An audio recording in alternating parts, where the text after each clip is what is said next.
Olá, sejam todos bem-vindos à primeira aula de matemática aí da Rede Ubuntu de Educação Popular.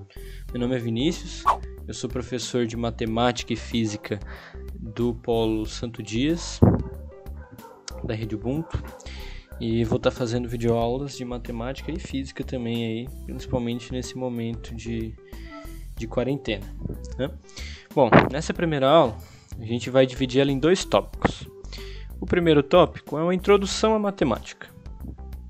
A gente vai conversar um pouco sobre o que é a matemática, como ela funciona e para que a gente precisa saber, por que é importante. E no segundo tópico, a gente vai começar com a matemática mesmo, com o conteúdo propriamente dito. A gente vai entender um pouquinho sobre o nosso sistema numérico e a gente vai também fazer as operações com os números inteiros, as operações básicas, soma, subtração, multiplicação e divisão. Bom, então vamos lá. O que é a matemática? A matemática, antes de qualquer coisa, ela é uma linguagem. É uma linguagem, exatamente como a linguagem que eu estou falando agora. Essa linguagem que eu estou falando agora se chama língua portuguesa, né? É uma linguagem falada e também pode ser escrita. E, em geral, essas linguagens que a gente chama de idiomas, né? Inglês, português, francês, espanhol, tal, a linguagem falada e escrita, ela é muito boa para descrever principalmente os pensamentos humanos, né? Entre outras milhares de coisas, mas a natureza ela é muito complexa. Você precisa de um pouco mais do que apenas essa linguagem falada para descrever a natureza. Você precisa de uma linguagem um pouco mais pautada em lógica. E aí, dessa necessidade de descrever a natureza, surgiu uma linguagem que a gente chama hoje de matemática. Tá? Matemática, então, antes de qualquer coisa, ela é uma linguagem que ela serve principalmente para descrever a natureza. E uma outra coisa, eu estou falando aqui em português. Uma pessoa lá do Japão dificilmente vai entender o que eu estou falando. Só que a matemática ela é uma linguagem universal. Então, se eu fizer uma conta aqui e uma pessoa lá do Japão ver essa conta que eu fiz, ele vai entender. Porque os símbolos são exatamente os mesmos. E por mais que lá eles tenham outros símbolos para representar os números, eles conhecem os símbolos que a gente usa também, os símbolos indo-arábicos, e eles vão entender a conta. Bom, e a matemática, ela vem do grego, uma palavra grega chamada matema. E essa palavra quer dizer ciência, conhecimento e aprendizagem. Ela pode ser traduzida dessas três maneiras aí. Tá? Então, a ciência é uma das ciências que tem a ver com o raciocínio lógico. Tá? Então, é uma linguagem que a gente desenvolve para descrever a natureza, pautada no raciocínio lógico. Em geral, o que um matemático faz? Um matemático, além de causar raiva nas pessoas, ele procura por padrões ou na natureza ou padrões apenas no pensamento. A matemática também tem essa característica. Apesar dela ser muito usada na prática, a maioria das aplicações dela é como ferramenta de uma outra disciplina. A matemática por si só, ela procura padrões em geral abstratos. A matemática em si ela é abstrata. Então, um matemático procura por padrões, formula conjecturas. O que é conjectura? É uma ideia, ou uma fórmula, ou uma frase. Né? Uma frase matemática é uma fórmula. Igual a essa que eu vou colocar, que está aparecendo aí para vocês. A fórmula de Bhaskara. Ela é uma fórmula matemática, também é uma frase matemática. Ela ajuda a gente a encontrar aí alguma coisa, né? Mais pra frente a gente vai ver o que. Depois, né, que um matemático formula uma conjectura, ele precisa demonstrar ela. Tudo na matemática precisa ser demonstrável, com exceção dos axiomas. Axiomas são, digamos assim, o ponto de partida. A gente não vai estudar isso aqui, mas só para vocês saberem. Imagina que uma criança que fica fazendo um monte de perguntas uma atrás da outra. Por exemplo, a fórmula de Bhaskara. Perguntar para que serve a fórmula de Bhaskara. Para encontrar as raízes de uma equação de segundo grau. E o que é a equação de segundo grau? Aliás, o que é raiz? O que são raízes de uma equação de segundo grau? São dois valores que quando você coloca na equação, o resultado dela é zero. Legal. E o que é a equação de segundo grau? A equação de segundo grau, ela é uma equação, ou seja, ela é uma igualdade que relaciona dois conjuntos numéricos de uma maneira que você tem um polinômio em x, na variável x, cujo maior grau da variável x é 2. Então você tem x ao quadrado, pode ter x à primeira e pode ter x a zero. X a zero é o carinha solto ali. E aí a criança vai lá e pergunta, não, beleza, então eu sei o que é a equação de segundo grau, mas o que é a equação? A equação é uma igualdade, uma relação entre dois entes matemáticos, entre duas coisas na matemática, ou mais. Tá, beleza, e o que é uma coisa na matemática? Pode ser um monte de coisa. Pode ser um número, pode ser uma letra que representa um número, pode ser uma área, pode ser um vetor. Tem infinitas possibilidades, né? E aí acho que você já percebeu que sempre dá pra ir voltando as perguntas, né? Só que vai chegar um momento que não tem mais como voltar. Você precisa partir de um lugar, né? Esse ponto de partida na matemática a gente chama de axioma. Mas, enfim, não precisa se importar com isso agora. Bom, então na matemática tudo é demonstrável, tudo é demonstrado, tudo que você estuda, principalmente na escola, na matemática, já foi demonstrado, então a gente sabe que é verdade. E é uma das coisas que me faz gostar da matemática. A matemática ela é perfeita, assim, não no sentido de ser feita até o fim, né? A matemática está em constante desenvolvimento, mas no sentido de não falhar, de não errar. O ser humano é falho, né? Em geral, a gente tem até aquele ditado, né? Errar é humano. Só que mesmo assim os seres humanos conseguiram construir uma linguagem, um raciocínio, um jeito de pensar que não falha. Em geral, quando a gente erra alguma coisa, quando alguma coisa dá errado na matemática, não é porque a matemática em si está errada, é porque você errou, né? Bom, e para que serve tudo isso? A gente, né, em geral usa isso para descrever a natureza, descrever coisas da natureza, como quantidades, medidas, espaços, estruturas, variações, estatísticas, entre um monte de outras coisas, né? E eu vou falar aqui de algumas coisas que a gente precisa da matemática no dia a dia. Lembrando que a matemática não é só fazer conta, não é só pegar um papel, uma caneta, uma calculadora e ficar escrevendo fórmulas e equações. A matemática é tudo isso que eu falei antes, é o jeito de pensar, né? As fórmulas, as equações, né? Aquele trabalho braçal, né? O trabalho de calcular as coisas, essa é uma parte da matemática. Então, o primeiro exemplo aí de uma coisa que a gente usa matemática no dia a dia é para fazer uma receita. Por exemplo, uma receita de bolo, para cozinhar. Para fazer um bolo, a gente precisa colocar as quantidades certas de cada ingrediente. Você tem uma proporção certa de cada ingrediente que você precisa colocar ali para que dê tudo certo, para que o bolo não desande, para que ele não fique murcho, ou para que ele não fique com gosto de ovo, né? Então você tem sempre ali as quantidades certas. Tá? E seguindo essa mesma linha de raciocínio, uma coisa que parece não ter nada a ver, mas tem muito a ver, é o concreto. O concreto, só uma curiosidade, é o segundo líquido mais consumido pelos seres humanos. Aliás, o segundo material mais consumido pelos seres humanos. O material mais consumido é a água, até porque você usa água para fazer concreto, mas depois da água é o concreto. Tá? Em geral, cada ser humano usa por ano entre 400 e 1000 litros de concreto. E o concreto, assim como o bolo, precisa seguir uma receita para ser feito. Ele precisa obedecer uma certa proporção entre as quantidades de material. Precisa ir areia, precisa ir pedra, precisa ir cimento, água, algum outro aditivo químico. E tudo isso nas suas devidas proporções. Se essas proporções não forem seguidas, vai desandar. O concreto não vai dar certo. Às vezes não vai dar nem para ser usado, dependendo do erro, e dependendo do erro vai dar para ser usado, só que ele não vai estar com a resistência que ele precisa ter. E aí o que pode acontecer? O prédio pode cair, né?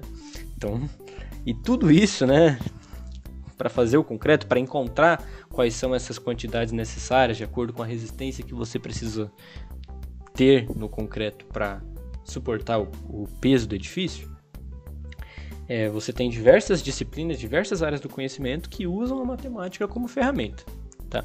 Claro, não é todo mundo que vai fazer isso, né? Em geral são os engenheiros, mas a matemática está presente ali no nosso dia a dia. Outra coisa, também no mesmo meio ali, comprar aço, comprar uma barra de aço. O pessoal chama comumente de ferro.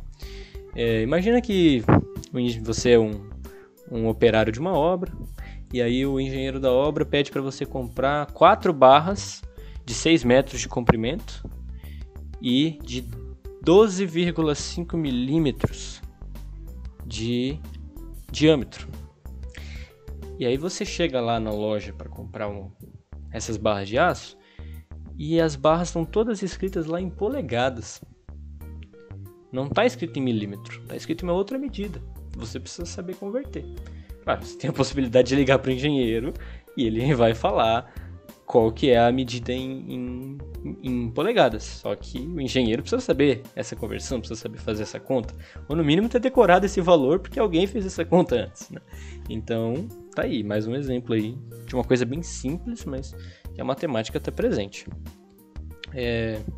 Outra coisa muito importante, descontos. Parte de matemática financeira. Por exemplo, alguém te fala, o preço original dessa geladeira é de R$2.000, mas somente até sexta-feira ela vai estar com desconto de 20%. Então, quanto que você vai pagar? Vamos supor que eles não falem quanto que vai pagar. Claro que geralmente fala o preço final, né? O preço que você vai falar, mas é uma possibilidade, você precisa saber qual que é o desconto. Ou então você viu o preço normal da geladeira, às vezes aparece até lá em cima, eles colocam um risco assim, colocam um preço novo, falam, tá com 15% de desconto. Mas será que é 15% de desconto mesmo? Será que é 20% de desconto mesmo? Precisa saber fazer a conta ali para verificar se não é uma propaganda enganosa, né? Outra coisa muito interessante, as curvas nas estradas, elas têm que ter uma determinada inclinação, né? A estrada pode ser retinha, bem plana, só que na hora de fazer a curva ela precisa ter uma certa inclinação, porque quanto maior essa inclinação, mais difícil é do carro derrapar para fora da curva, né? A gente vai ver isso melhor em física, quando a gente vai falando da primeira lei de Newton, mas é uma coisa que envolve conta, que envolve matemática também. Se o engenheiro que projetou aquela estrada errar nessa conta, errar qual que tem que ser o ângulo de inclinação da curva da estrada, muitas pessoas podem morrer ao fazer aquela curva, né? Uma outra coisa, no mesmo sentido, o engenheiro avalia a qualidade daquela estrada para identificar qual que é a velocidade máxima permitida e colocar aquela plaquinha lá, né? Que muita gente é multada por causa que não segue aquela plaquinha. Aquela placa não está lá para ser uma chatice, ela está lá para salvar vidas, porque alguém foi lá, o engenheiro foi lá, viu quais são as condições da estrada, viu qual a inclinação das curvas, qual é o tamanho das curvas e viu qual que é a velocidade adequada a se percorrer naquela estrada para que não haja acidentes, que não hajam muitos acidentes. Então, aquela plaquinha está lá para salvar a nossa vida. Bom, uma outra coisa que não está no dia a dia de todo mundo, mas é muito interessante, está no meu dia a dia, é o cubo mágico, né? Tem muita matemática nele, vou mostrar para vocês. Bom, aqui um cubo mágico, eu gosto, faz muito tempo que eu brinco com. Ao contrário do que muita gente acha, você não precisa saber matemática para montar o cubo mágico. Você consegue montar assim, só aprendendo aí o passo a passo de como é que monta. Mas tem muita matemática envolvida. Primeiro, isso aqui é uma forma geométrica.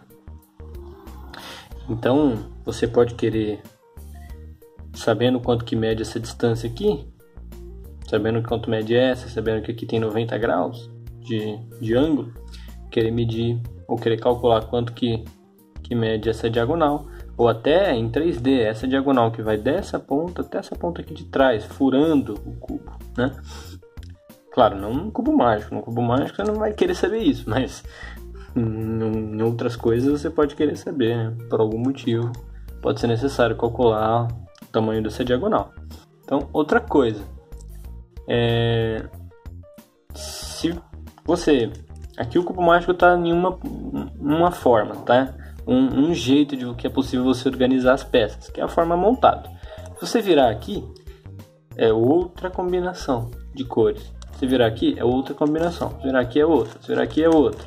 E assim sucessivamente. Conforme você vai virando, você vai tendo cada vez uma combinação diferente. E pode ser que você queira, por curiosidade, calcular quantas possibilidades você tem de formas diferentes, de combinações diferentes de cores. É um cálculo um pouco mais complicado, aí você tem que estar pelo menos aí no segundo ano de matemática no ensino superior. Mas o número é mais de 40 quintilhões de combinações. Quintilhões, exatamente. 43, eu vou falar o número inteiro, assim. 43 quintilhões, 252 quadrilhões, 3 trilhões, 274 milhões, 856 mil combinações. Aí, fizeram uma conta aqui, num site de Cubo Mágico, que se você conseguisse a cada segundo fazer uma combinação diferente, tipo igual eu estou fazendo aqui agora, cada segundo uma combinação diferente, supondo que eu não repetisse nenhuma, eu ia demorar 1.400 trilhões de anos para fazer todas as combinações possíveis. Olha só que coisa, né? Bom, esse cubo aqui, ele é um cubo normal, tem 3 camadas. Tem esse daqui também, tem 2 camadas. O número de combinações dele é bem menor. E o tempo que você leva para montar ele também é bem menor, porque tem menos peças para colocar no lugar. Só que o formato é o mesmo. E você tem outros brinquedos na mesma linha que o formato é diferente, como esse aqui, formato de pirâmide, né? Formato diferente, o número de combinações é diferente. E nas pirâmides você tem outras coisas que você pode querer calcular, entendeu?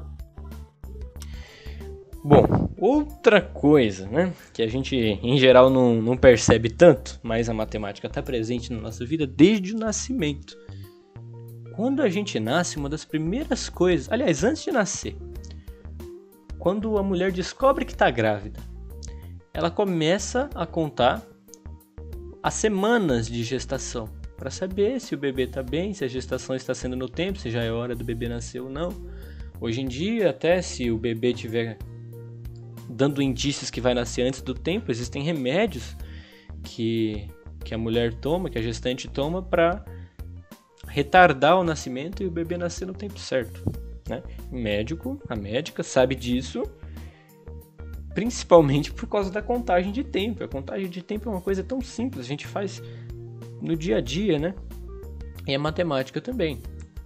E quando a gente nasce, praticamente a primeira coisa que é feita é uma pesagem para saber se o bebê, um dos indicadores, né, da saúde do bebê, para saber se o bebê nasceu saudável, né? Então todo mundo passou por isso, todo mundo assim que nasceu foi pesado, porque é um procedimento padrão e é muito importante. E pesagem, como eles avaliam esse número, também tudo tem a ver com matemática. Voltando lá no Egito Antigo. O Egito, né, foi uma civilização que se desenvolveu num local desértico. E a fonte que eles tinham de água lá era o rio Nilo. Tem até aquela frase, né? O Egito é uma dádiva do Nilo.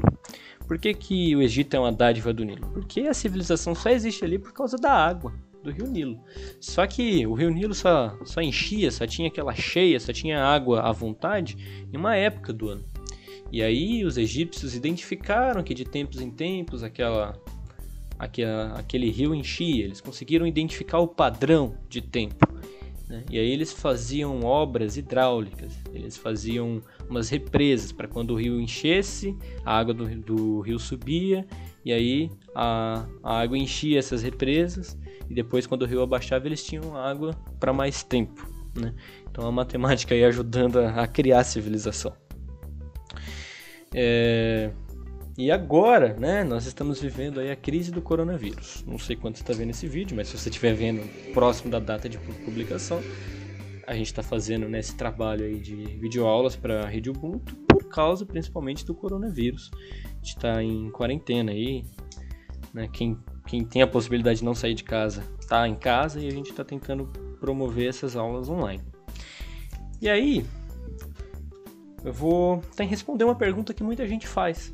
Muita gente não gosta da função exponencial. Muita gente não gosta de função, vou começar por aí. E principalmente da função exponencial, né? E a que vem depois dela, que é a função inversa dela, que é a função logarítmica. E aí muita gente pergunta assim, professor, mas para que eu vou usar função exponencial na minha vida? Um exemplo é para entender como que é o contágio desse tipo de vírus. Porque o contágio, o número de casos do vírus cresce exponencialmente. Vocês estão vendo aí um gráfico que mostra o número de pessoas infectadas pelo vírus ao longo do tempo no Brasil. E também um outro na Itália. Ambas seguem uma curva muito parecida com uma função exponencial. Então obedece a um crescimento exponencial. E o que acontece? Você consegue fazer previsões. Sabendo qual que é o comportamento, você consegue fazer previsões de como que a doença vai avançar, como que o número de contágios vai crescer de acordo com o tempo, né? Com o passar do tempo. Você também consegue perceber que quanto mais casos você tem, mais rápido cresce o número de casos. E aí você consegue usar essa ferramenta para tomar decisões e de formular estratégias para conter o vírus. Então, claro, não necessariamente nós mesmos, cada um de nós, precisamos saber função exponencial, mas alguém precisou saber, né, para fazer isso, para fazer esse tipo de análise, né? Bom, eu vou deixar na descrição do vídeo um link de outro vídeo de uma professora chamada professora Alda, que é bem legal. Ela fala várias coisinhas simples do dia a dia que a gente usa matemática. Não necessariamente a matemática que a gente aprende na escola, matemática, né, formal, que a gente fica escrevendo, mas coisas que envolvem matemática no dia a dia que muitas vezes a gente nem sabe que envolve matemática, né? Bom, então espero que você tenha entendido. A matemática é importante, a matemática está no nosso dia a dia. E é uma mensagem muito importante sobre a matemática. Ela não é impossível, tá? A gente vive numa sociedade que, em geral, as pessoas não gostam muito de matemática. E isso vai passando de geração em geração. E também as pessoas não são treinadas desde pequenininhas para entender essas coisas mais lógicas, matemáticas, né? Infelizmente, algumas pessoas têm sorte e têm mais facilidade em aprender matemática e outras têm mais dificuldade. Isso aqui é possível para todo mundo, tá? Basta a gente estudar, né? Sabendo onde que a gente usa matemática, sabendo que ela é importante, pelo menos a gente tem uma boa motivação para tentar estudar. E se isso não funcionar, a motivação para você estudar matemática é porque cai no vestibular. E para atingir os seus sonhos, se você está aqui nesse vídeo, é porque você quer passar no vestibular, né? Bom, então a matemática é possível para todo mundo. Não é fácil para todo mundo, mas é possível e a gente vai trabalhar em cima disso, né? E para que tudo dê certo, para que nada fuja do nosso controle, para que todo mundo consiga entender, a gente vai começar bem do comecinho. A gente vai começar nas operações básicas. Então, agora a gente vai para a segunda parte da aula, que a gente vai estudar um pouco mais sobre o nosso sistema numérico e sobre as 4 operações básicas da matemática. Bom, então vamos lá para a segunda parte. Primeira coisa que a gente vai falar aqui é o que é um número. Primeiro, o número não existe. O número não é uma coisa palpável. O número é uma criação da nossa mente. É uma criação humana. É uma abstração. Lembra que eu falei que matemática é uma abstração? Então, quer dizer, a matemática é pautada em abstração. E o número é a primeira delas, né? Uma abstração humana. Uma coisa que só existe na nossa mente. Tá? E a gente fez essa abstração para poder representar quantidades, né? E eu vou colocar um desenho aqui e perguntar o que é. Aí você vai falar, é um número. Eu falo, não é um número. Isso aqui é um algarismo. É um símbolo que representa um número. Então é um símbolo que representa uma abstração. E uma abstração que representa uma quantidade. Olha só que coisa, né? Bom, e aí a gente vai falar um pouco desses símbolos. Esses símbolos a gente chama de algarismos, né? E a gente usa, né, esses símbolos hoje, a gente vai falar melhor deles, mas nem sempre a gente usava esses símbolos aqui. Esses símbolos chamam-se indo-arábicos, mas a civilização chegou a usar vários. Por exemplo, os egípcios, eles usavam esse símbolo aqui para ser o número 1, esse símbolo aqui para ser o número 10, por exemplo. Tem outros, mas são muitos símbolos diferentes. E aí, se você quisesse representar um número, eles repetiam esses símbolos até 9 vezes. Então, se você quiser fazer o número 3, você coloca 3 pauzinhos. Se quiser fazer o número 4, 4 pauzinhos. Se quiser fazer o número 9, 9 pauzinhos. Se quiser fazer o número 20, 2 símbolos desse. O número 30, 3 desse. Aí, se eu quiser fazer 33, então eu pego 3 desse e 3 desse.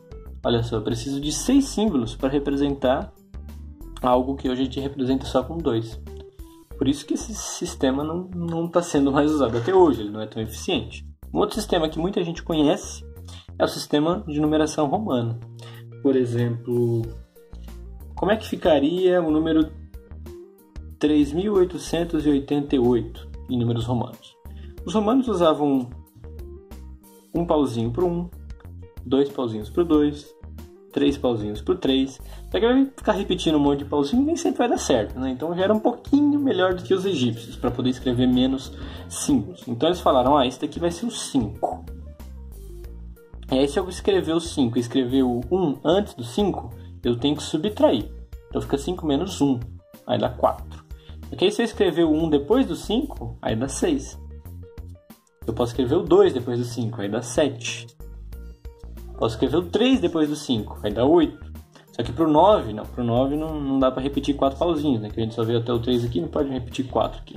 Então vamos falar que esse daqui é o 10. E aí se eu escrever o 10 com 1 antes é o 9, que eu subtraio. 10 menos 1 dá 9. E assim sucessivamente, né? E aí, conforme você vai aumentando o número, tem um símbolo diferente. Por exemplo, o 50 é L. Ele é 50. Vou escrever aqui, ó. 1, 2, 3, 4, 5, 6, 7, 8, 9 e 10. O 50 é L. O 100 é C. O 500 é D. Então, eles usavam as próprias letras do alfabeto, escritas em uma determinada ordem, se valendo desses artifícios. Então, como é que ficaria 3.888? Bom, o 1000 é M. Então, 3.000 seria M, M, M. 800 tem que ser 500, D, mais o 100 3 vezes, C, C, C. Agora, 80 tem que ser o 50, L, mais o 10 3 vezes, X, X, X. E por último o 8, que tem que ser o 5, mais o 1, 3 vezes. Então olha só, 1, 2, 3, 4, 5, 6, 7, 8, 9, 10, 11, 12, 13, 14, 15. 15 símbolos para representar um número que hoje a gente representa com 4. Né? Enfim, hoje em dia a gente até usa os algarismos romanos para, por exemplo, indicar capítulos de livro. Peguei um livro aqui, e aí no comecinho de cada capítulo tem os números em romanos. A gente só usa para isso. Até o número da página não vem em romano, vem em algarismos indo-arábicos. Né? Então, vamos para os nossos algarismos atuais, que são os algarismos indo-arábicos. Primeira coisa, a gente tem 10 símbolos. Por que a gente tem 10 símbolos? Exatamente isso que eu coloquei aqui. Porque a gente tem 10 dedos, né? Então, a gente consegue usar os dedos para fazer as contagens porque a gente tem 10 símbolos. Hoje em dia, a gente usa esses símbolos aqui. Então, o nome desses símbolos são os algarismos indo-arábicos. Indo-arábicos. Então, a gente tem o 0, 1, 2, 3, 4, 5, 6, 7, 8 e o 9. Só que nem sempre esses símbolos foram assim. Eu imprimi aqui uma tabelinha histórica que mostra a evolução desses números. Né? Então, dá pra gente ver aqui mais ou menos como eles eram e as mudanças que eles foram sofrendo. né? Isso aqui, olha a evolução do algarismo número 1 ao longo dos séculos. A evolução do número 2, do número 3, número 9 praticamente igual a vida toda, né? E o 0 também, sempre foi uma bolinha, né? Mas aí, até chegar no século XV. No século XV, é esse símbolo que a gente já usou, né? Que a gente usa hoje. E a gente chama de indo-arábicos esses símbolos justamente porque eles foram desenvolvidos pelos hindus mais para frente. Os árabes conheceram o sistema dos hindus e deram uma aprimorada, e depois os europeus deram mais uma aprimorada. E os europeus substituíram o sistema romano pelo sistema indo-arábico, né? Então são esses símbolos que a gente usa hoje para poder contar. Só que a gente usa outras bases também que não são baseadas em 10, não tem 10 símbolos. Outras sociedades inventaram sistemas que não tinham 10 símbolos. Por exemplo, os sumérios. Os sumérios, eles não contavam usando os dedos. Eles contavam usando as falanges aqui, os pedacinhos dos dedos. Esses 4 dedos de cá tem 3 pedacinhos cada um. Esse aqui tem 2 só, então ele era estranho, ele era excluído. Então eles tiravam, deixavam esse dedo de fora. E usavam só esses 4. Aí contava assim: 1, 2, 3, 4, 5, 6, 7, 8, 9, 10, 11, 12. Então eles tinham 12 jeitos diferentes, não 12 símbolos necessariamente, mas 12 representações diferentes para contar. E aí, quando chegava no 12, a gente levantava um dedo dessa outra mão. E esse dedo representa uma dúzia. É por isso que a gente usa dúzia hoje em dia, por isso que a gente compra ovos por dúzia, por exemplo. E aí começa de novo, 1, 2, 3, 4, 5, 6, até chegar no 12. Aí levanta o outro dedo, 2 dúzias, depois 3 dúzias, depois 4 dúzias, depois 5 dúzias. Quando a gente tem 5 dúzias, quanto que dá isso? Dá 60. E não à toa, não por acaso, não por coincidência, hoje em dia a gente divide as horas em 60 minutos e os minutos em 60 segundos. É uma herança desse pessoal. E, além do mais, a gente divide o dia em 2 períodos de 12. Então a gente divide o período em 2 dúzias de horas, né? E entre outras coisas, né? Outras coisas que a gente usa várias numerações diferentes. Na computação, por exemplo, a gente usa um sistema numérico que tem 2 símbolos, 0 e 1. É um sistema binário. No computador também a gente usa um chamado hexadecimal, são 16 símbolos. Você consegue escrever um monte de coisa com menos símbolos. Consegue fazer números maiores com menos símbolos ainda do que quando a gente usa 10. Só que para matemática, para resolver as coisas na mão, a gente sempre usa esse sistema aqui. Esse sistema é muito eficiente. Esse sistema não, né? Esses símbolos. E esses símbolos a gente usa eles em um sistema que a gente chama de sistema decimal posicional. Posicional. Bom, sistema decimal é porque a gente tem 10 símbolos. E por que posicional? É porque a posição de cada símbolo indica quanto ele vale. Por exemplo, se a gente escrever o número 32, a gente sabe que esse 2 aqui vale de fato 2, só que esse 3 não vale 3, ele vale 30, né? Então, a gente costuma fazer uma coisa no ensino fundamental, que é escrever, dar um nome para cada uma dessas casas. A gente chama de unidade, dezena, centena, depois vem milhar, e aí vem dezena de milhar, depois vem centena de milhar, e assim sucessivamente. Então você escreveu um número aqui.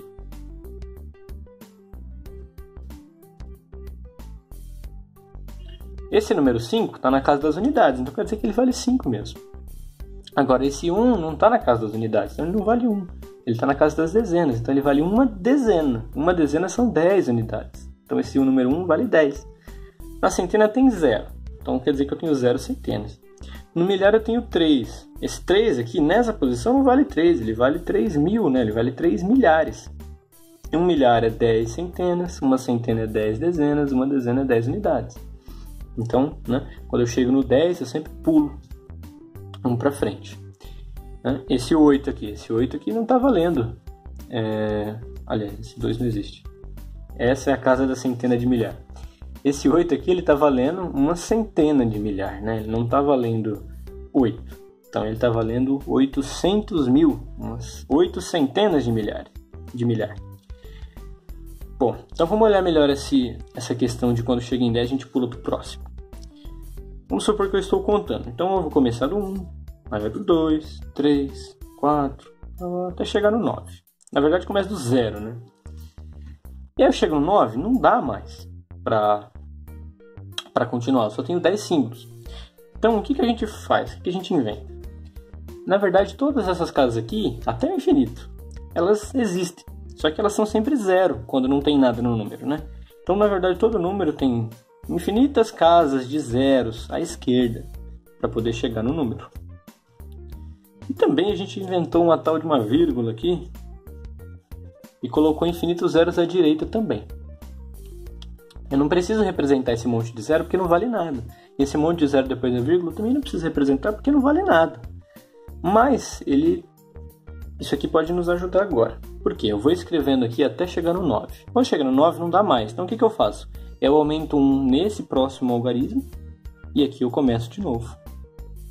Aí você imagina, né, na cabeça que sempre tem isso daqui. Quando a gente precisar, a gente pode solicitar alguns dessas casas que a gente não usa porque não precisa por enquanto, porque é tudo 0. E aí a gente vai. 11, 12, 13, 14, 15, até chegar no 19. Chegando no 19, a gente aumenta mais uma aqui. E aqui volta para o início de novo. E assim sucessivamente até chegar no 99. Aí beleza, chega no 99, a gente aumenta. E aumentar um aqui não dá mais. Então tem que aumentar um aqui, mas não dá mais também. Então a gente aumenta um na próxima casa. E aqui começa de novo, aqui começa de novo. E vai para o 100. E assim sucessivamente, né? Então isso aqui é bem legal. Outra coisa legal a respeito desse nosso sisteminha decimal. Como o nosso sistema é decimal, quando eu multiplico por 10 um número, acontece uma coisa bem legal. Se eu pegar o número 5 e multiplicar por 10, dá 50. Então essa vírgula, na verdade, sai daqui e pula para cá, quando eu multiplico por 10.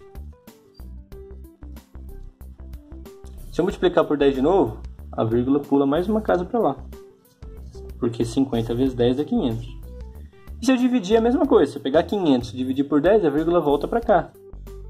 Se eu pegar 50 e dividir por 10, a vírgula volta para cá. Se eu pegar 5 e dividir por 10, a vírgula vem para cá. Se eu pegar 0,5 e dividir por 10, a vírgula vem para cá. A gente vai falar melhor disso na próxima aula, quando a gente for ver números decimais, certo? Então, basicamente isso que a gente tem de importante sobre o nosso sistema numérico e quais são as vantagens de se usar um sistema posicional, né? Porque só com 10 símbolos a gente consegue escrever absolutamente qualquer quantidade. E a gente viu a comparação, por exemplo, de escrever 3.888 em números romanos e escrever em números indo-arábicos, né? Nesse nosso sistema decimal posicional. A diferença é bem grande, certo?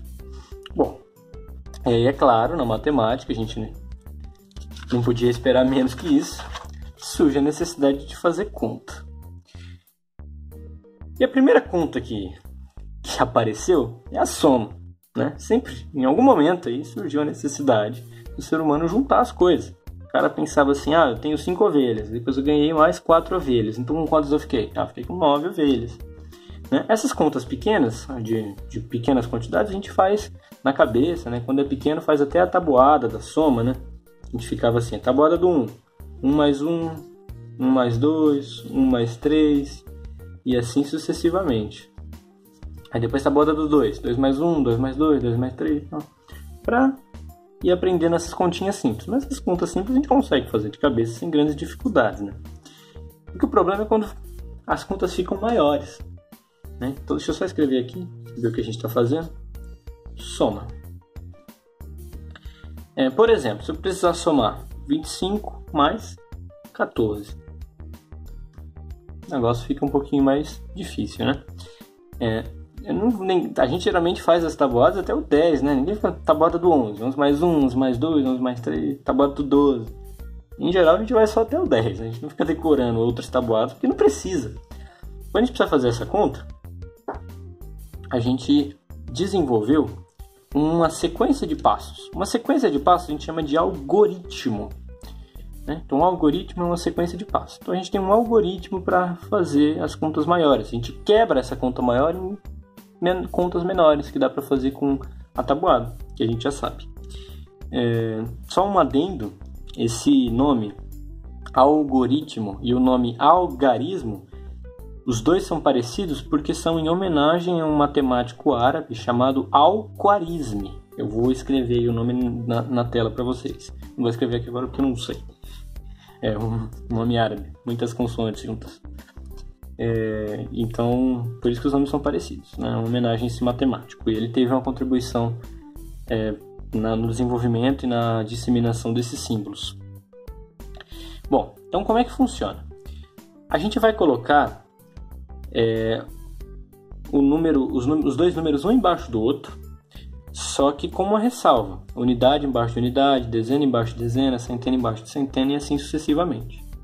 Então, colocando os números um embaixo do outro, eu coloco aqui o símbolo da soma e coloco essa barrinha aqui para indicar que vai vir embaixo a resposta. E aí eu vou somar da direita para a esquerda, eu vou somar do menor para o maior. Então, primeiro aqui, 5 mais 4. 5 mais 4 dá 9. Agora aqui, 2 mais 1. 2 mais 1 dá 3.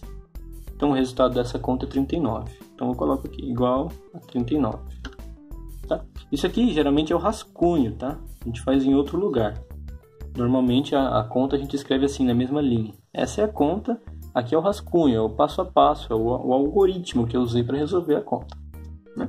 Vamos fazer outro exemplo. 38 mais 19. Quanto que dá isso aqui? Bom, não sei. Então vamos fazer a conta. 38 mais 19. 8 mais 9. Bom, 8 mais 9 dá 17. Pô, mas passou do 9, né? Então o que eu vou fazer? 17 é o quê? É 7 unidades mais uma dezena. Então eu vou colocar o 7 aqui na casa das unidades e essa dezena que apareceu do 17, eu vou colocar para somar junto com as dezenas. Então fica 1 mais 3 mais 1. Vai dar 5. Então 38 mais 19 é 57. Vamos lá, mais um exemplo. 1003 mais 98. Quanto que dá? Vamos fazer a conta. 1003 mais 98. Aqui, esse número 98, não tem nada na casa das centenas, porque é zero, lembra? Tem infinitos zeros à esquerda. Não tem nada na casa do milhar também, porque é zero. Então, quanto que é 3 mais 8? 3 mais 8 dá 11. Então, o 1 da unidade fica aqui embaixo e o 1 da dezena vai lá para cima para somar junto com a dezena. Aí eu vou somar as dezenas. 1 mais 0 mais 9 dá 10. 10, a casa da... Agora, só que esse 10 não é mais 10 unidades, né? É 10 dezenas, né? Porque eu já estou nessa casa. Então, esse 0 representa 0 dezenas. E esse 1 representa 10 dezenas. Então, representa uma centena. Então, 1 vem para cá, para ser somado junto com as centenas. Na hora que eu for somar as centenas, 1 mais 0 dá 1. Quando eu for somar os milhares, 1 mais 0 dá 1. Então, isso daqui dá 1101. Bom, você não precisa ficar sempre pensando nisso, dezenas, centenas, tal, porque senão você vai acabar se confundindo. Só para entender do porquê que a gente coloca um número aqui e o outro sobe e tal. Então, essa é a primeira conta, a soma. Ela tem algumas propriedades, tá? Quais são essas propriedades? A primeira propriedade é a seguinte. O nome dela é associativa. Eu vou colocar umas letras aqui, só que essas letras representam números. Por que eu vou pôr letra? Porque a gente pode pensar que serve para qualquer número, né? Então vamos supor que eu vou somar um número A com um número B com um número C. O que a propriedade associativa diz? Tanto faz eu somar primeiro. Esse parênteses indica que eu vou somar esses dois primeiros. Então, tanto faz eu somar esse primeiro com esse e o resultado somar com esse, ou somar esse com esse primeiro e o resultado somar com esse. Então, tanto faz pegar o B e o C e somar, o que der de resultado somar com A, ou pegar o A e o B e somar, e o que der de resultado somar com C. Tá? Funciona, a gente pode até testar. Vamos supor, 2 mais 5 mais 3. 2 mais 5 dá 7. Aí depois 7 mais 3 dá 10. Então eu somei esses dois primeiro. Agora eu vou somar esses dois primeiro. 5 mais 3 dá 8. 2 mais 8 dá 10. Então, se o resultado der igual, quer dizer que tanto faz o que eu vou fazer primeiro. Então é a primeira propriedade da soma. Segunda propriedade. A propriedade que a gente chama de comutativa. A propriedade comutativa diz que tanto faz eu somar A com B quanto somar B com A. A ordem não faz diferença na soma. A mais B é igual a B mais A. Por exemplo, 5 mais 2 é igual a 2 mais 5. 5 mais 2 dá 7. 2 mais 5 também dá 7. Então, aí a propriedade comutativa. E aí tem a propriedade do oposto, que a gente vai entender melhor quando a gente falar de subtração. Mas, como essa aula é para ensino médio, a maioria das pessoas já conhece a subtração. Então, a propriedade do oposto diz o seguinte: se eu pegar um número e somar com o seu oposto, o oposto é o mesmo número, só que é negativo. Tem que dar 0. Por exemplo, se eu pegar 5 e somar com o negativo de 5, isso tem que dar 0. 5 mais menos 5 dá 0. Né? Aqui a gente pode até fazer aquela regrinha de sinais. Mais com menos dá menos. Então 5 menos 5 é 0. Tá? E a última propriedade a gente chama de elemento neutro da soma. Se eu pegar qualquer número e somar com 0, não muda nada. Né? O número não vai mudar. Se eu pegar 1 milhão e somar com 0, não muda, fica 1 milhão. Se eu pegar 1 trilhão e somar com 0, não muda, continua 1 trilhão. Então por isso que a gente chama o 0 de elemento neutro da soma. Né? Essa então é a propriedade do elemento neutro. Bom, então tá aí as propriedades da soma. A próxima conta, que é importante, é a subtração. Subtração é o ato, né, da gente tirar uma coisa da outra. A gente costuma também interpretar a subtração como dívida. Então, a gente também pode fazer a tabuada e tal, mas não se aplica tanto. A gente costuma mais fazer a subtração direto, sem pensar na tabuada, né, nesse tipo de coisa. Até porque às vezes não dá para subtrair um número do outro, né? Pensando em tabuada, os resultados dariam negativos. Então vamos pensar em uma subtração aqui primeiro para a gente fazer. Supor que eu pego o número 37 e quero tirar 12. Supor que eu tenho R$37 e aí eu estou devendo 12. Então vou pagar os 12 que eu estou devendo, eu quero saber com quanto eu vou ficar. Bom, então o algoritmo, o passo a passo para a gente resolver as subtrações que não são tão simples que não dá para fazer de cabeça, tipo 8 menos 3 dá para fazer de cabeça, não precisa disso, né? Mas os que não dá, a gente usa também um algoritmo que é muito parecido com o da soma. Na verdade, a soma e a subtração são muito parecidas, né? A adição e a subtração são muito parecidas. O algoritmo, então, é bem parecido. A gente vai colocar os dois números um embaixo do outro e obedecendo aquela regrinha. Unidade embaixo de unidade, dezena embaixo de dezena e assim sucessivamente. Aí eu vou pôr o símbolo de menos aqui para indicar que eu estou fazendo uma subtração. E eu vou subtrair também, começando dos menores, e vou para lá. Então, quanto que é 7 menos 2? 5. Quanto que é 3 menos 1?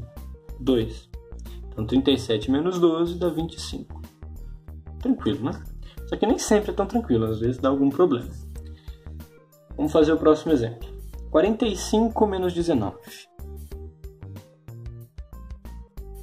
Bom, então, eu vou fazer o algoritmo. A gente chama também isso de armar a conta, né? Vou escrever um número embaixo do outro e vamos subtrair daqui para lá. 5 menos 9. Bom, 5 menos 9 não dá, porque o 5 é menor que 9. Então não daria, você não pode colocar que dá menos 4. Né? Então o que eu vou fazer? Eu vou pegar um emprestado daqui. Esse número 4 aqui, nessa posição, ele não quer dizer 4 unidades, ele quer dizer 4 dezenas. Então, na verdade, é 40. Né? Então eu vou pegar um emprestado. Se eu pegar um emprestado aqui, vai virar 3. E vou jogar para a casa das unidades. Só que esse 1 daqui é uma dezena. Ele chega aqui na casa das unidades valendo 10. Uma dezena é 10 unidades. Então virou 15. Agora que eu tenho na casa das unidades, entre aspas, né, é 15. O quanto que é 15 menos 9? 15 menos 9 é 6. Agora aqui eu não tenho mais 4. Aqui eu tenho 3. Então eu vou fazer a subtração. 3 menos 1. 3 menos 1 dá 2. Então essa conta aqui dá 26. 45 menos 19 dá 26. Vamos fazer mais uma. 1003 menos 15. Quanto que dá? Bom, não sei de cabeça, então vamos fazer o rascunho aqui, armar a conta, aplicar o algoritmo. Então, começando aqui da direita para a esquerda, primeira coisa, 3 menos 5, não dá, porque o 3 é menor que 5. Então, eu vou ter que pegar emprestado daqui. Mas é 0, como é que eu vou pegar emprestado? Bom, eu vou pegar emprestado desse. Pô, mas também é 0, não dá, então eu vou pegar emprestado desse. Esse aqui é 1 milhar, né? 1 milhar, se eu pegar emprestado aqui, vai virar 0. E vem para cá como 10, porque 1 milhar é 10 centenas. E aí eu vou pegar uma dessas centenas emprestada. Se eu tenho 10 e pego uma emprestada, vira 9. E uma dessas centenas vai virar 10 dezenas. Então aqui agora eu tenho 10. Só que eu vou pegar emprestado para cá. Então quando eu pego emprestado, vira 9 dezenas. E essa dezena que veio para cá, uma dezena quer dizer 10 unidades. Então vem para cá como 10. Então fica 13. 13 menos 5 dá 8. Agora vamos continuar. 9 menos 1. 9 menos 1 vai dar 8 também. Agora aqui 9 menos nada. Lembra que quando não é nada é 0, né? 9 menos 0 é 9. 0 menos 0 é 0. Então essa conta dá 988. Beleza? Bom, a próxima conta que a gente vai fazer é a multiplicação. Mas antes, vale a gente evoluir um pouco isso aqui. Isso aqui é o que a gente estuda normalmente no fundamental, mas vamos dar uma certa evoluída. Se eu fizesse isso daqui, ó, menos 12 mais 20, como é que fica? Você vai interpretar da seguinte maneira. Quando tiver menos, você está devendo. É uma dívida. E quando tiver mais, é um saldo. É algo que você ganhou. Pensa na conta bancária. Imagina que você começa a sua conta bancária, sempre começa no 0, né? Aí você pega e tira 12. Aí você fica devendo 12. Vai ficar negativo lá, né? Vai ficar menos 12, vermelhinho. E aí depois você ganha 20. Bom, se eu estava devendo 12 e ganhei 20, quanto que vai ficar isso aqui? Vai ficar 8, positivo, né? Você pode subtrair esse desse, só que o resultado dá negativo. Na verdade eu falei uma besteira nessa hora, tá? Menos 12 mais 20 não dá negativo, né? Por que você tem que fazer 20 menos 12? Porque quando você vai armar a conta, né? Eu falo um pouquinho mais pra frente, tem que ser o maior menos o menor. Só que o resultado continua sendo positivo. Vamos supor então 50 menos 12 menos 60. Então eu comecei com 0.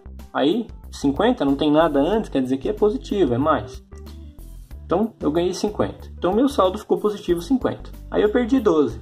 Se eu perdi 12, meu saldo foi para quanto? Bom, 50 menos 12 vai dar 38. Certo? Bom, beleza. Então eu estou com 38.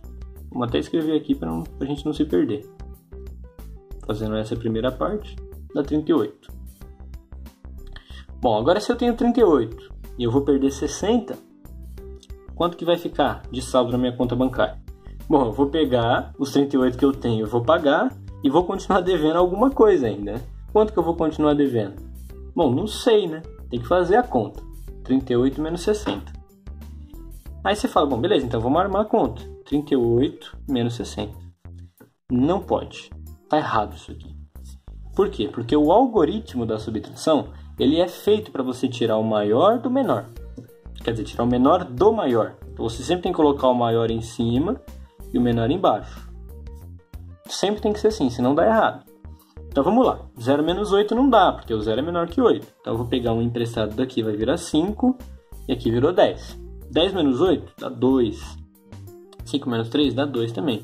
Ah, então o resultado aqui é 22? Pô, pensa bem. Se você tinha 38 e perdeu 60, você vai continuar com 22 positivo? Não.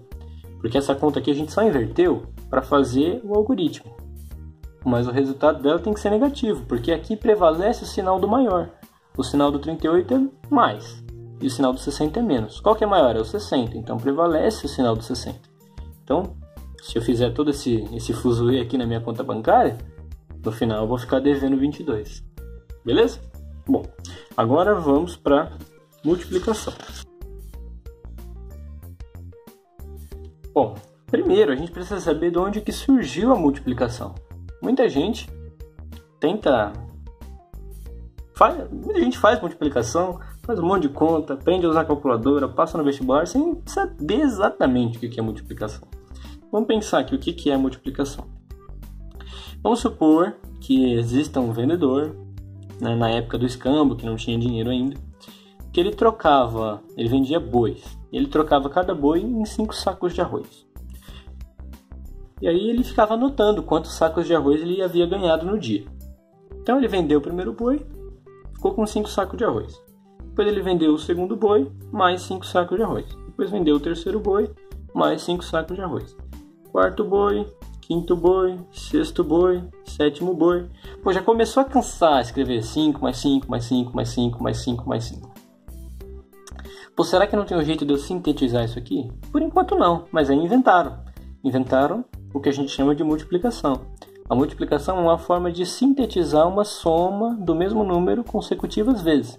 Se você for ver, ó, aqui a gente está somando os 5. 1, 2, 3, 4, 5, 6, 7 vezes consecutivas. Então é 7 vezes o 5. Se você quiser, você pode usar o ponto também. 7 vezes o 5. Pode ser esse x ou o ponto. Recomendo usar o ponto, porque o x depois a gente vai confundir com o x da equação. O contrário também é válido.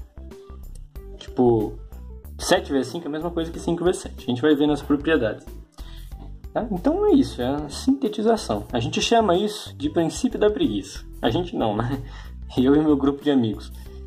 Se aplica em muitas coisas na matemática, né? Então aqui é a primeira vez que a gente teve contato com o princípio da preguiça. Tem uma soma do mesmo número várias vezes consecutivas. Eu não quero ficar somando várias vezes, dá muito trabalho escrever tudo isso. Então eu vou sintetizar. E aí surgiu a multiplicação. 7 vezes 5 quer dizer que eu estou somando 7 vezes consecutivas o número 5. Ou somando 5 vezes consecutivas o número 7. 3 vezes 2, o que significa? Eu estou somando 3 vezes consecutivas o número 2. Certo? Então dá 6. E aí, as contas de multiplicação que são simples, a gente faz a tabuada também, né? Tem 1 vezes 1, 1 vezes 2, 1 vezes 3, até 1 vezes 9, até 1 vezes 10, provavelmente. E aí depois 2 vezes 1, 2 vezes 2, 2 vezes 3, tabuada do 2, tabuada do 3 e assim sucessivamente, né? Claro, a gente não vai ficar fazendo tabuada aqui, isso já é um conhecimento que acredito que a maioria de vocês tem. Eu só vou dar uma dica, aliás, 2 dicas da tabuada do 9, que são truquezinhos bem simples pra gente ter a tabuada do 9 assim, basicamente de brinde, de graça. O primeiro deles é no papel mesmo. Então, vamos escrever aqui a tabuada do 9.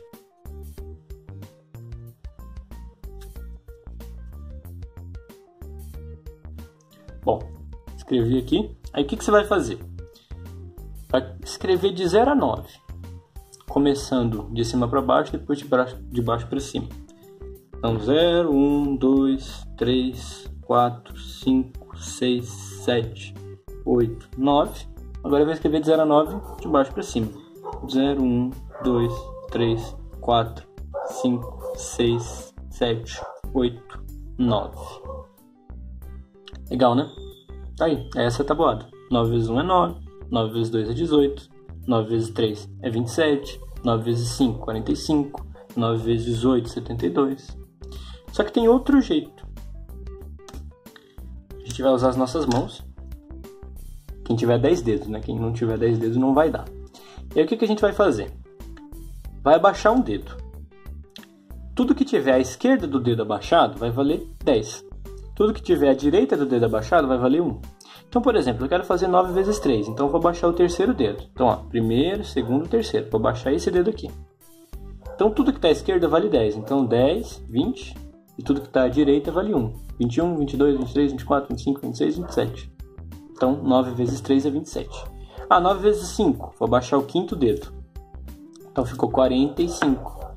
9 vezes 8. Vou abaixar o oitavo dedo. Dá 72. Tá? Então, esse é o truque aí para a tabuada do 9. Bom, a multiplicação também nem nem sempre são essas contas simples, essas contas de um algarismo só, que a gente até decora os resultados, né? Que é aquilo que a gente chama de decorar tabuada. Mas nem sempre é assim, né? Tem os números mais complicados. Então a gente também tem um algoritmo para realizar isso. Então vamos fazer uma conta aqui que seria um pouquinho mais complicada. Por exemplo, 15 vezes 12. 15 vezes 12.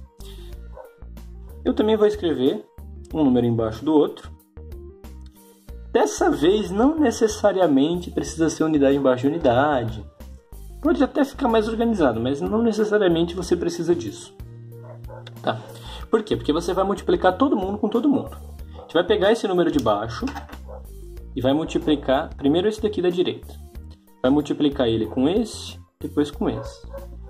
E aí a gente vai pegar depois o número da esquerda e multiplicar com esse e com esse. E vai somar os resultados. Então vamos lá. Primeiro, vamos pegar aqui o número 2 e multiplicar com 5. 2 vezes 5 dá 10. Bom, o 10 eu vou ter que pôr 1 aqui e subir 1 para casa das dezenas, né? Aí depois eu vou multiplicar o 2 pelo 1. 2 vezes 1 dá 2. Só que aí eu tenho aqui duas dezenas, né?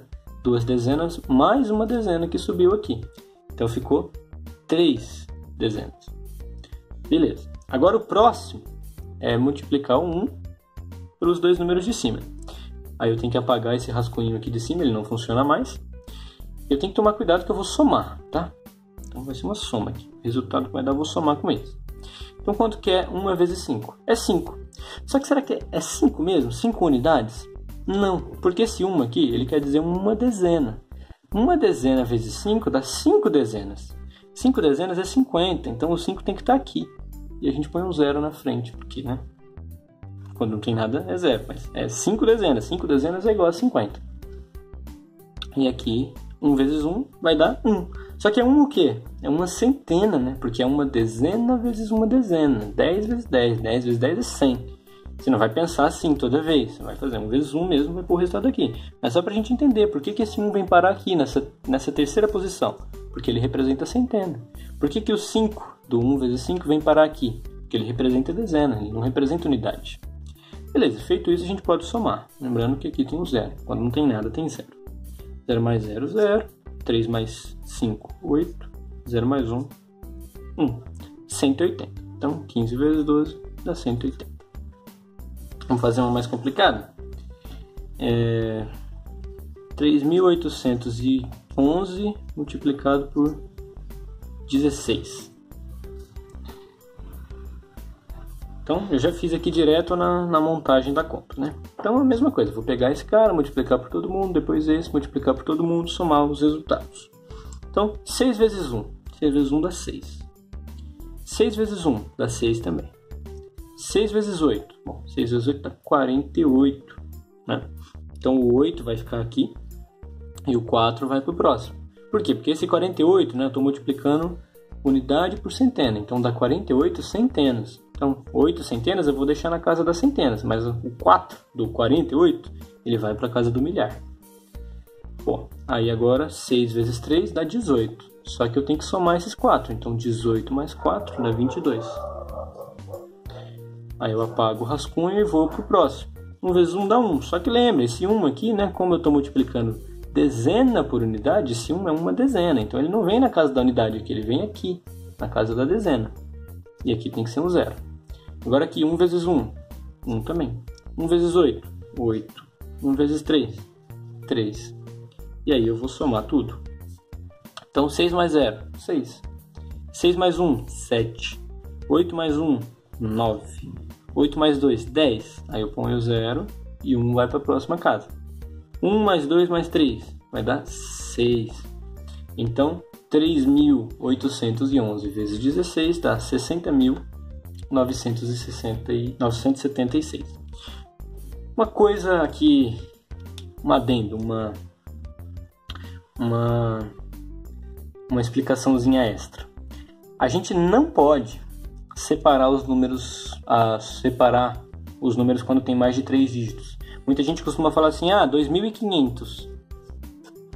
Beleza, só que a gente não está usando ponto para representar multiplicação. Vou escrever aqui 2 vezes 500. Como é que eu sei qual que é o vezes qual que é o 2.500? Então a gente não vai usar ponto para separar. A gente vai simplesmente escrever 2.500. Sem problema nenhum, tá? E tem uma diferença no jeito que a gente representa os números entre o Brasil e os Estados Unidos. Por exemplo, aqui eu tenho uma calculadora que ela é americana, né? Ela é feita nos Estados Unidos. E aí se eu escrever um número maior que 3 dígitos, por exemplo 2.500, aqui no resultado ele separa a centena do milhar por uma vírgula. E ele vai separar a unidade do que vem depois da parte decimal por um ponto. Então se eu escrever, por exemplo, 5.286,89, aqui não é vírgula, aqui é ponto que separa a unidade dos decimais. Então, ó, esse número a gente escreveria no Brasil, se a gente não estiver fazendo conta, assim. Só que se estiver fazendo conta, a gente esquece desse ponto aqui, porque a gente pode confundir com multiplicação. Então a gente escreve assim. Nos Estados Unidos, quando eles não estão fazendo conta, eles escrevem assim. Assim. Tá? Então aqui seria o jeito no Brasil. E aqui é o sistema americano. Tá? Mas, então, só para quem usar calculadora, para não se confundir, tomar cuidado aí ao usar a calculadora nesse sentido, de ponto e vírgula. E lembrando que aqui a gente vai usar preferencialmente essa forma, que a gente não separa unidade a centena do milhar por um ponto, porque isso não confunde com multiplicação. Então, a gente vai usar só a vírgula para separar a unidade da decimal, separar a parte inteira da parte decimal do número, beleza? Agora a gente precisa falar um pouquinho das propriedades da multiplicação. A multiplicação ela tem um pouquinho mais de propriedades, tá? Não são só 4. Vamos escrever aqui então a primeira delas. A primeira delas é a propriedade também associativa. Deixa eu escrever aqui. Então a propriedade número 1 é a propriedade associativa. Então essa propriedade associativa também vale para a multiplicação. Se eu multiplicar o número A pelo número B pelo número C, tanto faz a ordem que eu vou multiplicar. Eu posso multiplicar primeiro A com B e o resultado multiplicar com C, como multiplicar B com C, depois pegar A e multiplicar com o resultado. É a mesma coisa, tá? A gente pode até testar. 2 vezes 7 vezes 3. Se eu pegar primeiro 2 vezes 7, dá 14. E depois multiplicar por 3, aí faz a conta, vai dar 42. Ou eu posso pegar e multiplicar primeiro 7 vezes 3, que dá 21. E aí eu pego 2 e multiplico pelo resultado, que dá 42 também. Bom, segunda propriedade. É a propriedade que a gente chama de comutativa. Então, a propriedade comutativa também vale para multiplicação. Inclusive, é uma das brincadeirinhas que a gente faz com essa propriedade. Então, tanto faz eu pegar dois números e multiplicar assim nessa ordem, como multiplicar nessa ordem. A vezes B é a mesma coisa que B vezes A. A brincadeirinha é a seguinte, né? A gente fala que o segundo mandamento da matemática é esse. Na multiplicação, a ordem dos fatores não altera o produto. A gente chama na multiplicação esse senhor aqui de fator, esse aqui também de fator e esse daqui de produto. Então, na multiplicação, a ordem dos fatores não altera o produto. Então, é essa aqui. Então, tanto faz multiplicar 2 vezes 5 como 5 vezes 2, né? Ambos dá 10. Então, terceira propriedade, a propriedade do inverso. Se a gente pegar um número, por exemplo, 5, o inverso de 5 seria 1/5. A gente vai ver isso melhor mais pra frente também. Mas a propriedade do inverso diz que se eu multiplicar o número pelo seu inverso, tem que dar 1. Tá? Isso a gente vai ver também mais pra frente, só pra gente saber que existe essa propriedade. Então, se eu pegar um número A qualquer e multiplicar pelo inverso de A, que é 1 sobre A, isso dá 1. Desde que A não seja 0. Por que A não pode ser 0? Porque aqui o A está na divisão. E aí, esse daqui era o segundo mandamento da matemática. O primeiro é um relativo a isso aqui, que é jamais dividirás por zero. Não pode dividir por zero. Primeiro mandamento da matemática. Se dividir por zero dá erro, dá pane. Certo? Bom, quarta propriedade é a propriedade do elemento neutro da multiplicação. Só que o elemento neutro da multiplicação não é o zero. Porque se eu pegar qualquer coisa e multiplicar por zero, dá zero. Não dá a mesma coisa, né? Então o elemento neutro da multiplicação é o 1. Se eu pegar um número qualquer e multiplicar por 1, não vai mudar nada. Vai continuar sendo aquele número. 5 vezes 1, 5. 10 vezes 1, 10. 1 milhão vezes 1, 1 milhão. Não muda nada. Certo? Então, esse é o elemento neutro da multiplicação. Quinta propriedade. A propriedade da anulação. Anulação é quando eu anulo o número. Então, se eu pegar um número qualquer e multiplicar por zero, vai dar sempre zero. Na multiplicação, o zero é o anulador. Então, qualquer coisa vezes zero, dá sempre zero. Tá? Última propriedade, então eu vou escrever aqui, que sobrou espaço. Propriedade número 6 é a propriedade, vou até escrever o nome que ela é importante. Distributiva. A propriedade distributiva diz o seguinte. Vamos supor que eu tenho 5 multiplicado por um parênteses.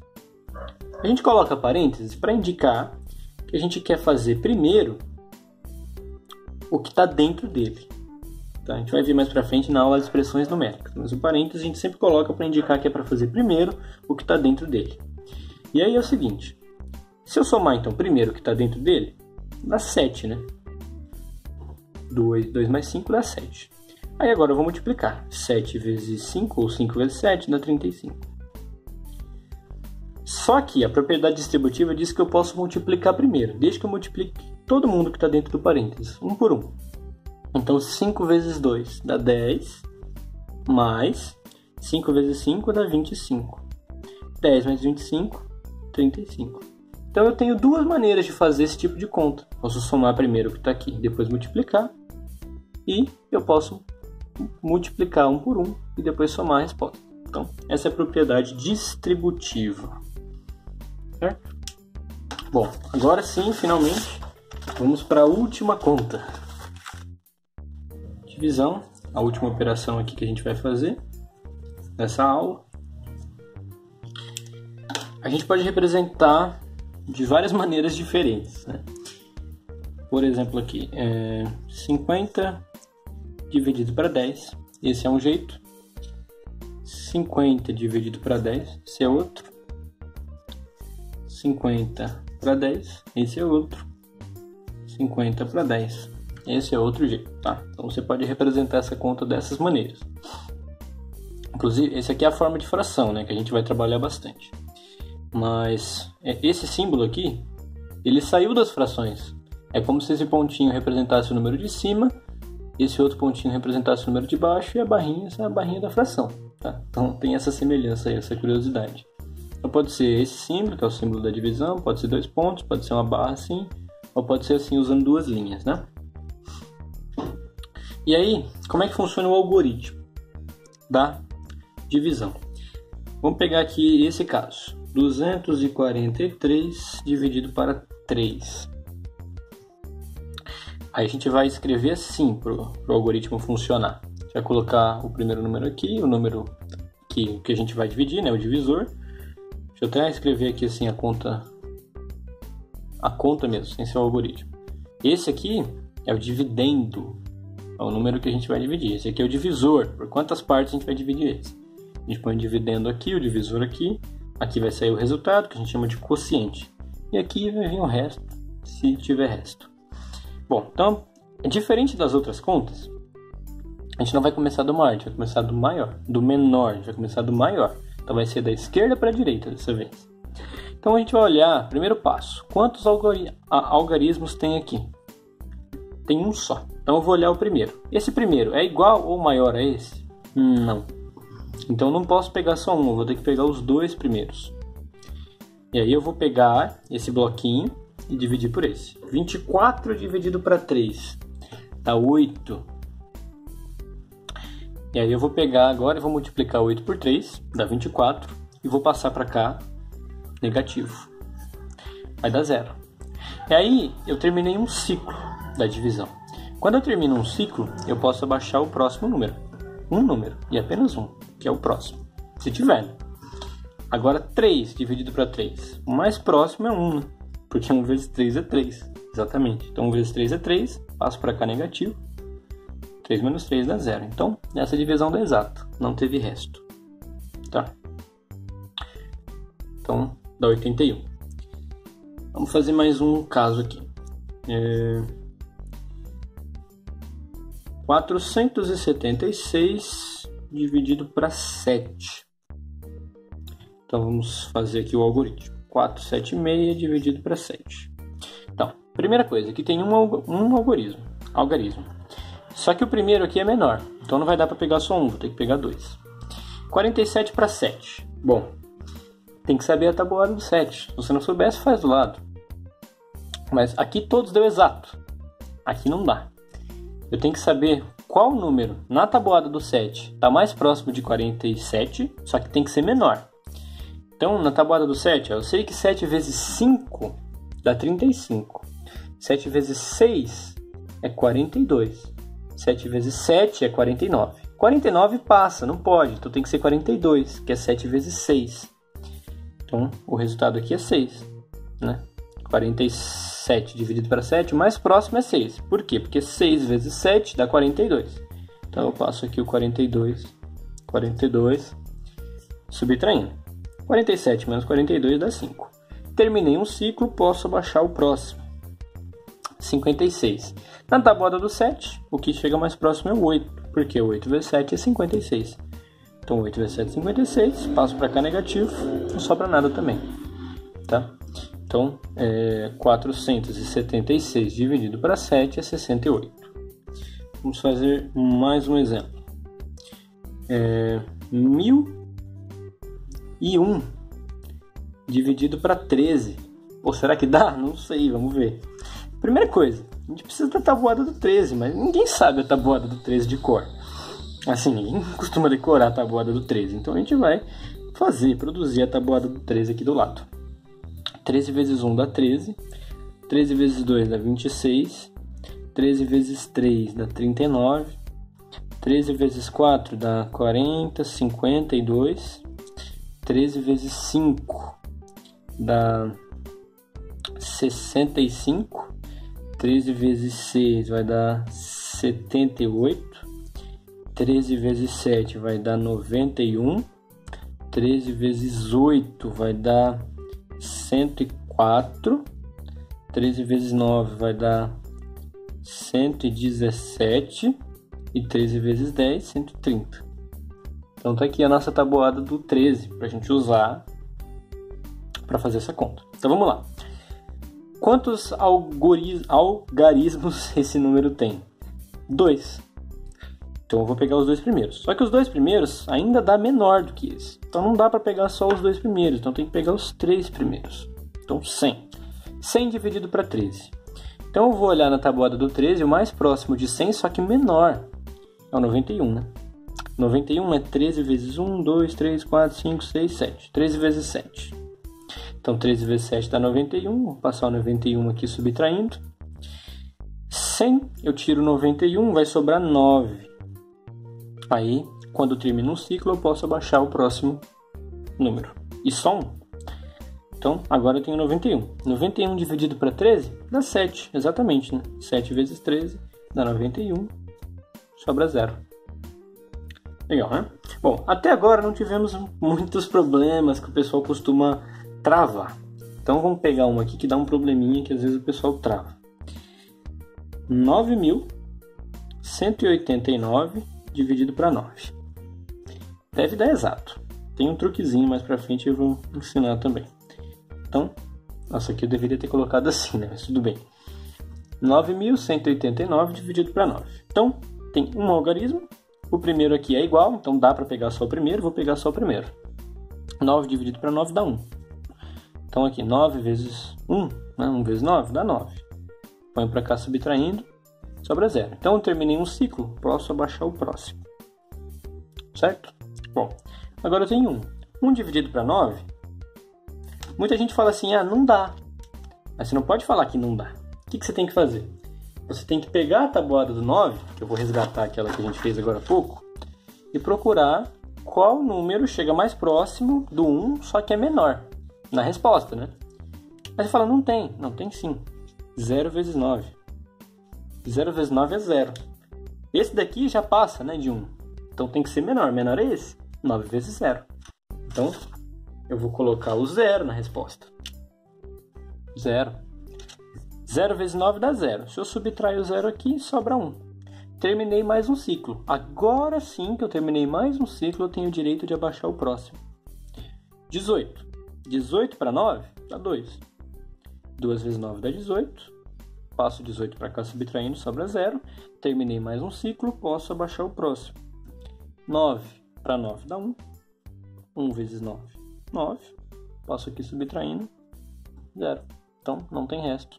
Dá 1021. Beleza? Então, toma muito cuidado, principalmente com esse passo aqui. Qualquer coisa, volta o vídeo, vê de novo.